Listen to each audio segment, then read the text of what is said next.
ಯೋಕೆ news ಸುದ್ದಿವಾಹಿನಿಗೆ ಸ್ವಾಗತ. ವೀಕ್ಷಕರೇ, ನಾನು MPM ಶಿವಪ್ರಕಾಶ್. ಶ್ರಮಜೀವಿಗಳಾಗಿ ದುಡಿಯುವ ಕಾರ್ಮಿಕರಿಗೆ ಕಾರ್ಮಿಕ ಇಲಾಖೆಯಿಂದ ಸಿಗುವ ಎಲ್ಲ ಸೌಲಭ್ಯಗಳನ್ನು ಕೊಡಿಸುವ ಪ್ರಾಮಾಣಿಕ ಪ್ರಯತ್ನ ಮಾಡುತ್ತೇನೆ ಎಂದು ಶಾಸಕ ಕೃಷ್ಣನಾಯ್ಕ ಅವರು ಹೇಳಿದರು. ವಿಜಯನಗರ ಜಿಲ್ಲೆ ಹೂವಿನಡಗಲಿ ಪಟ್ಟಣದಲ್ಲಿ ತಾಲೂಕು ಎಲೆಕ್ಟ್ರಿಷಿಯನ್ಸ್ ಮತ್ತು ಪ್ಲಂಬರ್ ಕಾರ್ಮಿಕ ಅಸೋಸಿಯೇಷನ್ ಪದಗ್ರಹಣ ಕಾರ್ಯಕ್ರಮವನ್ನು ಉದ್ಘಾಟಿಸಿ ಅವರು ಮಾತನಾಡಿದರು. ರಾಜ್ಯ ಕಾರ್ಮಿಕ ಸಂಘಟನೆ ಅಧ್ಯಕ್ಷ HC ಉಮೇಶ್ ಅವರು ಮಾತನಾಡಿ, ಸರ್ಕಾರಗಳು ಕಾರ್ಮಿಕರನ್ನು ದುಡಿಸಿಕೊಂಡು ಹಣವನ್ನು ಕೊಡುವುದನ್ನು ಯೋಚನೆ ಮಾಡುತ್ತಾ ಬಂದಿವೆ. ಕಾರ್ಮಿಕರ ಮಕ್ಕಳ ವಿದ್ಯಾಭ್ಯಾಸ, ಅವರ ಕಲ್ಯಾಣಕ್ಕಾಗಿ ನೀವು ಕಟ್ಟುವ ವಂತಿಕೆಯಿಂದ ಸಾವಿರಾರು ಕೋಟಿ ಹಣ ಕಾರ್ಮಿಕ ಇಲಾಖೆಯಲ್ಲಿದೆ. ಅವಶ್ಯಕವಿದ್ದಾಗ ನಿಮ್ಮ ಆರೋಗ್ಯಕ್ಕೆ, ನಿಮ್ಮ ಮಕ್ಕಳ ಶಿಕ್ಷಣಕ್ಕೆ ಕೊಡಲು ಇಲಾಖೆ ಮೀನಮೇಷ ಎಣಿಸುತ್ತಿದೆ. ನಾವೆಲ್ಲರೂ ಎಚ್ಚರವಾಗಬೇಕಾಗಿದೆ ಎಂದರು. ಗವಿಮಠದ ಡಾಕ್ಟರ್ ಹಿರಿಶಾಂತ ವೀರ ಮಹಾಸ್ವಾಮಿಗಳು ಕಾರ್ಯಕ್ರಮದ ಸಾನ್ನಿಧ್ಯವನ್ನು ವಹಿಸಿದ್ದರು. ಮಲ್ಲನಕೆರೆ ಮಠದ ಅಭಿನವ ಚನ್ನಬಸವ ಸ್ವಾಮೀಜಿ, ಚೌಕಿ ಮಠದ ಗಾಡಿ ತಾತ್ನವರು, ಡಾಕ್ಟರ್ ರಾಕೇಶಯ್ಯ ರಾಮಸ್ವಾಮಿ, ಮುಖಂಡರಾದ ಪುತ್ರೇಶ್, ಪುನೀತ್ ದೊಡ್ಮಿನಿ ಕಾರ್ಯಕ್ರಮದಲ್ಲಿ ಉಪಸ್ಥಿತರಿದ್ದರು. ನೂತನವಾಗಿ ಅಸೋಸಿಯೇಷನ್ಗೆ ಆಯ್ಕೆಗೊಂಡ ಪದಾಧಿಕಾರಿಗಳ ಪದಗ್ರಹಣ ಕಾರ್ಯಕ್ರಮವನ್ನು ನೆರವೇರಿಸಲಾಯಿತು. ರಾಜ್ಯ ಕಾರ್ಮಿಕ ಸಂಘಟನೆಯ ಅಧ್ಯಕ್ಷ HG ಉಮೇಶ್ ಅವರು ನೂತನ ತಾಲೂಕು ಎಲೆಕ್ಟ್ರಿಷಿಯನ್ ಮತ್ತು ಪ್ಲಂಬರ್ ಕಾರ್ಮಿಕರ ಅಸೋಸಿಯೇಷನ್ ನಾಮಫಲಕವನ್ನು ಅನಾವರಣಗೊಳಿಸಿದರು. ಮಲ್ಲಿಕಾರ್ಜುನ್ ಕೊಂಚೂರ್ ಅವರು ಕಾರ್ಯಕ್ರಮವನ್ನು ನಿರ್ವಹಿಸಿದರು.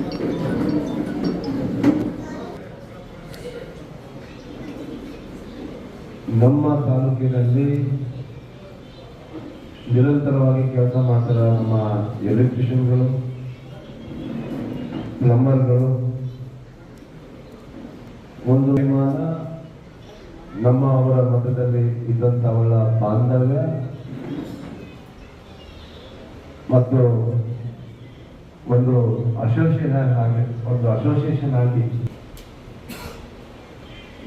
ಒಂದು ಸಂಘವನ್ನು ನಾವೆಲ್ಲರ ಉದ್ಘಾಟನೆ ಮಾಡ್ಕೊಂಡಿದ್ದೀವಿ. ಅಂದರೆ ಇವತ್ತು ರಾಜ್ಯಾಧ್ಯಕ್ಷರು ಹೇಳಿದಂಗೆ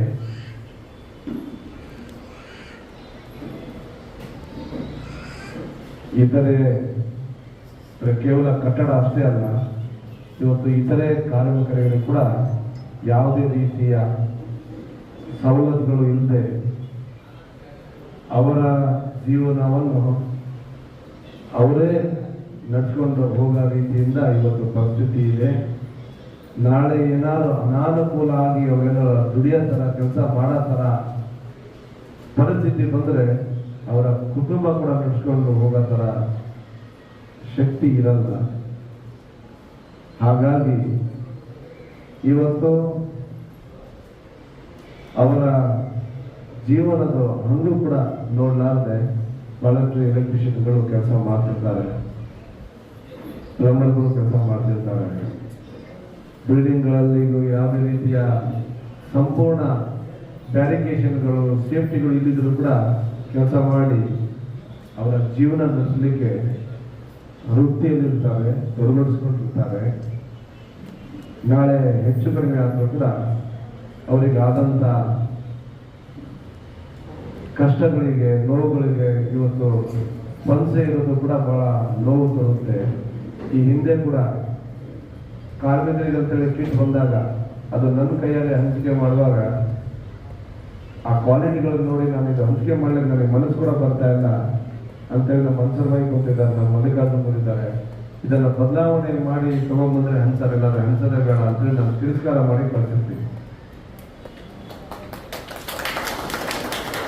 ಯಾಕಂತಂದ್ರೆ ನಾನು ಕೂಡ ಜಿಂದಾಲ್ ಕಂಪ್ನಿಯಲ್ಲಿ ಕೆಲಸ ಮಾಡುವಾಗ ಪ್ರತಿಯೊಂದು ಸೇಫ್ಟಿ ಐಟಮ್ಗಳು ISI ಮಾರ್ಕ್ ಹೊಂದಿರಬೇಕು ಮತ್ತು ಬ್ರ್ಯಾಂಡ್ ಹೊಂದಿರಬೇಕು ಅಂತೇಳಿ ನಾವಲ್ಲಿ ಹಾಕುವಾಗ ಅದನ್ನೆಲ್ಲ ಚೆಕ್ ಮಾಡಿ ಹಾಕಿರ್ತೀವಿ.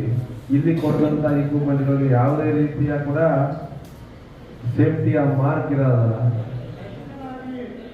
ಮರಣ ಶೇಖರಣೆ ಮಾಡೋನು, ಇದ್ದೆ ತಯಾರು ಮಾಡೋನು, ಕಲ್ಲು ಕಟ್ಟಿಯವನು, ಬಾರೆಲ್ ಕೆಲಸ ಮಾಡೋನು, ತಾವು ದಿನನಿತ್ಯ ಮಾಡಿ ಬೆವರು ಸುರಿಸಿ ದುಡಿಯುವ ಕಾಮಗಾರಿಗಳಿಂದ ಲಕ್ಷಾಂತರ ರೂಪಾಯಿ ಹಣಗಳು ಸೇರ್ತಾ ಇದೆ.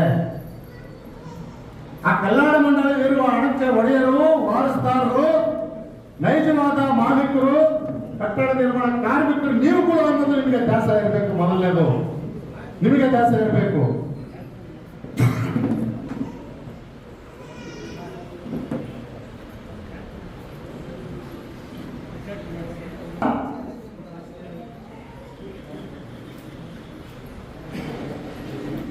15-16ರಲ್ಲಿ 16,700 ಕೋಟಿ ರೂಪಾಯಿ ದುಡ್ಡಿತ್ತು ಕಲ್ಯಾಣ ಮಂಡಳಿ ಒಳಗ. ಅವತ್ತಿಗೆ ಇವತ್ತು ಕ್ಯಾಲ್ಕುಲೇಷನ್ ಹಾಕಿದ್ರೆ ಇವತ್ತು ಕಲ್ಯಾಣ ಮಂಡಳಿ ಒಳಗ ಹೆಚ್ಚು ಕಮ್ಮಿ 50,000 ಕೋಟಿಗಿಂತ ಮಿಗಿಲಾಗಿರ್ಬೇಕಾಗಿತ್ತು.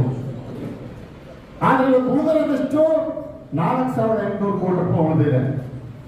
ಸ್ವಲ್ಪ ಲಕ್ಷ ನಿಮಗೆ ಇರಬೇಕು, ಇದರ ಮಾಹಿತಿಯನ್ನು ತಿಳ್ಕೋಬೇಕು. ಸರ್ಕಾರ ಯಾವುದೇ ಇರ್ಬೋದು, ಜನ ಕಲ್ಯಾಣ ಕಾರ್ಯಕ್ರಮಗಳನ್ನು ಹಾಕಿ ಜನಕ್ಕೆ ತಲುಪುವಂತ ದಿಕ್ಕಿನಲ್ಲಿ ಕೆಲಸಗಳನ್ನು ಕೊಡಬೇಕೇ ವಿನ ಜನ ಕಲ್ಯಾಣದ ಹೆಸರಿನಲ್ಲಿ ಹಣ ದುರ್ಬಳಕೆ ಆಗುವ ರೀತಿ ಒಳಗ ಕಾರ್ಯಕ್ರಮಗಳನ್ನು ಹಾಕಬಾರ್ದು ಅನ್ನೋದಕ್ಕೆ ಈ ಸಭೆಗೆ ನಾನು ಈ ಮಾಹಿತಿಯನ್ನು ಕೊಡ್ತಾ ಇದ್ದೇನೆ. ಎಲ್ಲಿ 50,000 ಕೋಟಿ ಇರಬೇಕಾಗಿತ್ತಲ್ಲ ಹಣ, ಇವತ್ತು 4,700 ಕೋಟಿ ರೂಪಾಯಿ ಬಂದಿದೆ. ಎಲ್ಲವತ್ತು ಉಳಿದುಬಿಟ್ಟು ನಿಮ್ಗೆ ವಾಟ್ಸಪ್ ಹೋಗ್ರಿ. ನಮ್ಮನ್ನ ಆಳುವಂತ ಸರ್ಕಾರಗಳು ಯಾವುದೇ ಒಂದು ಸವಲತ್ತನ್ನ ದುಡಿಯುವವರ ಅಥವಾ ಅವಶ್ಯಕತೆ ಇರ್ತಕ್ಕಂಥವರಿಗೆ ಅವಶ್ಯಕಗಳನ್ನ ನಾವು ಒದಗಿಸಿಕೊಡ್ಬೇಕು ಅಂತೇಳಿ ಮುಂದೆ ಬಂದು ನೀಡಿರುವುದನ್ನ ನಾವಿಲ್ಲಿ ಕೂಡ ನೋಡ್ಲಿಕ್ಕಾಗಲಿಲ್ಲ.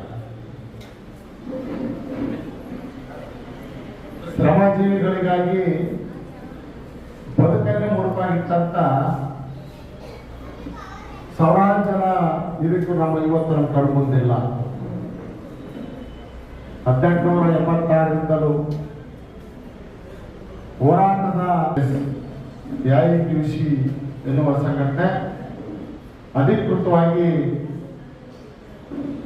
1920ರಲ್ಲಿ ಇಂಡಿಯಾದಲ್ಲಿ ಅದು ಸ್ಥಾಪನೆಗೊಳ್ತದೆ. ಲಾಲಾ ಲಜಪತ್ ರಾಯ್ ಅವರ ನೇತೃತ್ವವನ್ನ ಸಂಸ್ಥಾಪಕ ಅಧ್ಯಕ್ಷರಾಗಿ ಸಂಘಟನೆಯನ್ನ ಪ್ರಾರಂಭಿಸ್ತಾರೆ. ಆ ಸಂಘಟನೆಯ ಧ್ಯೇಯ ಉದ್ದೇಶ ಈ ಸಮಾಜದಲ್ಲಿ ದುಡಿಯುವಂತ ಶ್ರಮಜೀವಿಗಳು ಸುಮಾರು 78% ಇರ್ತಕ್ಕಂಥ ದುಡಿಯುವ ವರ್ಗದ ಜನರಿಗೆ ಸಾಮಾಜಿಕ ಭದ್ರತೆ ಮತ್ತು ನ್ಯಾಯವನ್ನ ಕೊಡಬೇಕು ಈ ಸರ್ಕಾರಗಳು ಅಂತ ಹೇಳಿ ಪ್ರಮುಖವಾದ ಬೇಡಿಕೆಗಳನ್ನು ಇಟ್ಕೊಂಡು ಉದಯವಾದಂತಹ ಸಂಘಟನೆ.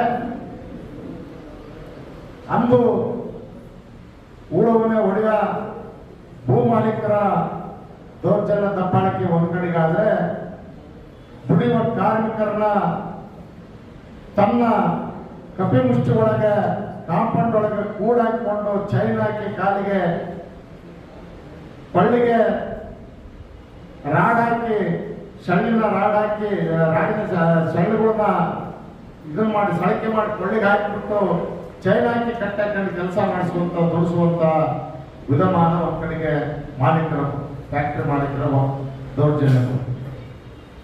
ಇವೆಲ್ಲನೂ ವಿಭಜಿಸುವಂತ ಪ್ರಯತ್ನಕ್ಕೆ ಅಂದ ಸಂಘಟನೆಯ ನೇತಾರರು ಸರ್ಕಾರವನ್ನು ಗುರಿ ಮಾಡಿಟ್ಟುಕೊಂಡು ಹೋರಾಟಕ್ಕಿಳಿದಂತ ಪ್ರತಿಫಲಕ್ಕೆ ಪೂರ್ವಕವಾಗಿ ಕೇಳಿದ್ದೇನು, ಯಾರು ಈ ಸಮಾಜದಲ್ಲಿ ದುಡಿದು ತಿನ್ನುವಂತ ಜನರಿಂದ ಸರ್ಕಾರದ ಬೊಕ್ಕಸಕ್ಕೆ 100 ಕೋಟಿ ರೂಪಾಯಿ ಆದಾಯ ಬರ್ತದೆ, ಪ್ರತಿಫಲವಾಗಿ ಆದಾಯ ತಂದುಕೊಡುವಂತ ನಮ್ಮಗಳಿಗೆ ಸರ್ಕಾರ ಏನು ಕೊಟ್ಟಿದೆ, ಏನು ಕೊಡಬೇಕು ಅಂತಕ್ಕಂಥ ಪ್ರಶ್ನೆ. ಸಮಯದ ಅರಿವಿಲ್ಲ. ಬೆಳಗ್ಗೆ ಫ್ಯಾಕ್ಟರಿ ಒಳಗೆ ಹೋದ್ರೆ ಮನೆಗೆ ಬರೋದು ಎಷ್ಟೊತ್ತಿಗೂ ಗೊತ್ತಿಲ್ಲ. ಬೆಳಗ್ಗೆ ಭೂಮಿಗೆ ಹೋದ್ರೆ ಮತ್ತೆ ಮನೆಗೆ ಬರೋದು ಅವ್ನು ಯಾವಾಗ ಗೊತ್ತಿಲ್ಲ. ಅಂತ ಒಂದು ದೌರ್ಜನ್ಯ ದಬ್ಬಾಳಿಕೆಯ ಮಾಲೀಕರ ಒಡೆತನದಿಂದ ಕೆಲಸ ತಗೊಳ್ಳುವಂತ ಪರಿಸ್ಥಿತಿಯಲ್ಲಿ ಕೆಲಸ ಮಾಡುವಂತ ಸ್ಥಿತಿಯಲ್ಲಿದ್ದಂತ ಕಾರ್ಮಿಕರಿಗೆ ಧೈರ್ಯವನ್ನ ತಂದುಕೊಡ್ಲಿಕ್ಕೆ ಮುಂದಾಗಿದ್ದು AITUC ಟ್ರೇಡ್ ಯೂನಿಯನ್ ಕಾಂಗ್ರೆಸ್. ಕೇಳಿದ್ದು ದಿನದ 24 ತಾಸಿನಲ್ಲಿ 8 ತಾಸು ನಮಗೆ ದುಡಿಲಿಕ್ಕೆ ಅವಕಾಶ ಕೊಡಿ, 8 ತಾಸು ಸಾಮಾಜಿಕ ಚಟುವಟಿಕೆಯಲ್ಲಿ ಪಾಲ್ಗೊಳ್ಳಿಕ್ಕೆ ಅವಕಾಶ ಕೊಡಿ, 8 ತಾಸು ವಿಶ್ರಾಂತಿಗಾಗಿ ನಮಗೆ ಅವಕಾಶ ಕೊಡಿ ಅಂತ ದೀರ್ಘತರವಾದಂತ ಹೋರಾಟಗಳು ಪ್ರಾರಂಭ. ಮತ್ತು ಪ್ಲಂಬರ್ ಕಾರ್ಮಿಕರ ಈ ಒಂದು ಸಂಘಟನೆ ಉದ್ಘಾಟನಾ ಸಮಾರಂಭಕ್ಕೆ ಬಹುಶಃ ನೀವುಗಳು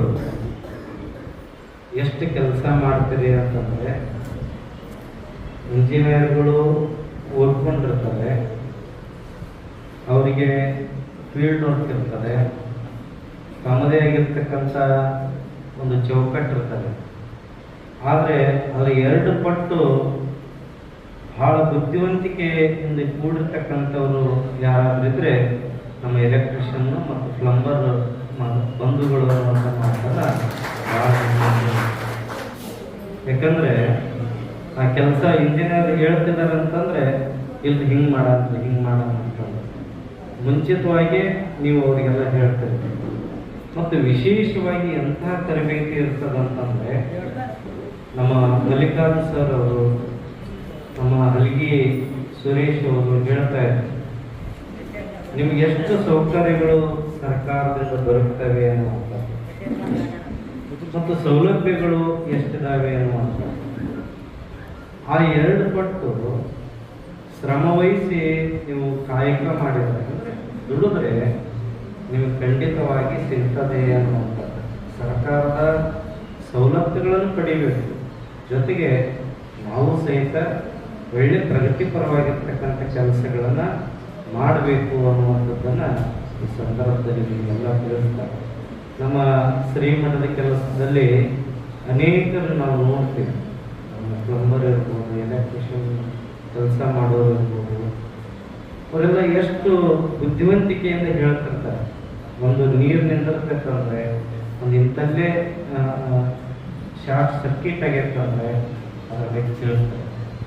ಮತ್ತು ಜೊತೆಗೆ ಬಹುಮುಖ ಚಿಂತನೆಗಳುಳ್ಳ ಅಂತ, ಬಹುಮುಖ ವ್ಯಕ್ತಿತ್ವ ಅಂತ.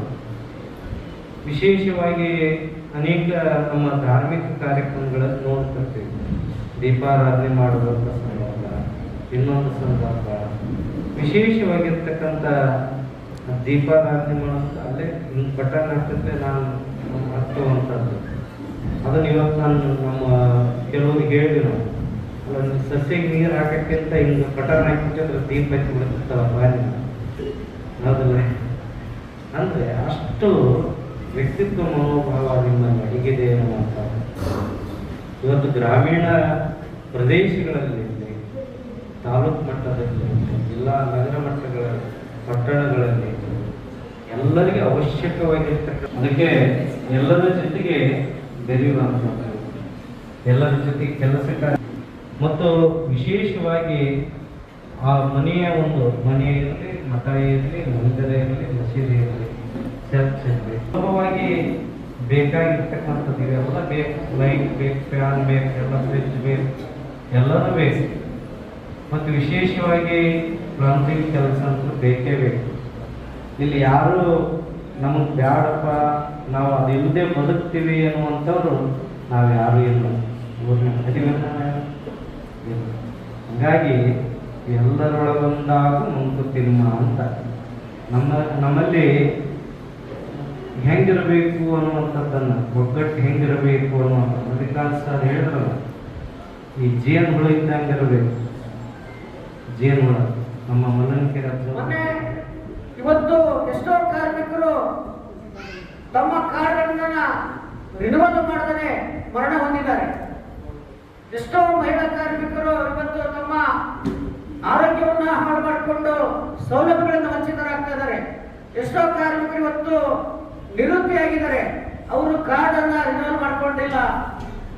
ಆ ಒಂದು ಉದ್ದೇಶವಾಗಿ ಇವತ್ತು ನಮ್ಮ ATC ನೇತೃತ್ವದ ಕಾರ್ಮಿಕ ಸಂಘಟನೆಗಳು ಏನಿದಾವಲ್ಲ, ಇವತ್ತು ಇಡೀ ರಾಜ್ಯದಲ್ಲಿಯೇ, ಇಡೀ ದೇಶದಲ್ಲಿ, ನಮ್ಮ ಕರ್ನಾಟಕದಲ್ಲಿ ಅಷ್ಟೇ ಅಲ್ಲ, ಇಡೀ ದೇಶದಲ್ಲಿ ಕಾರ್ಮಿಕರ ಪರವಾಗಿ ಸುಮಾರು ವರ್ಷಗಳಿಂದ ATC ನೇತೃತ್ವ ಹೋರಾಟ ಮಾಡ್ತಾ ಇದೆ. 120 ವರ್ಷಗಳಿಂದ ಕಾರ್ಮಿಕರ ಬಗ್ಗೆ ಹೋರಾಟ ಮಾಡ್ತಾ ಇದೆ. ಈಗಾಗಲೇ ಹೇಳ್ತಾ ಇದ್ದೆ ನಾನು.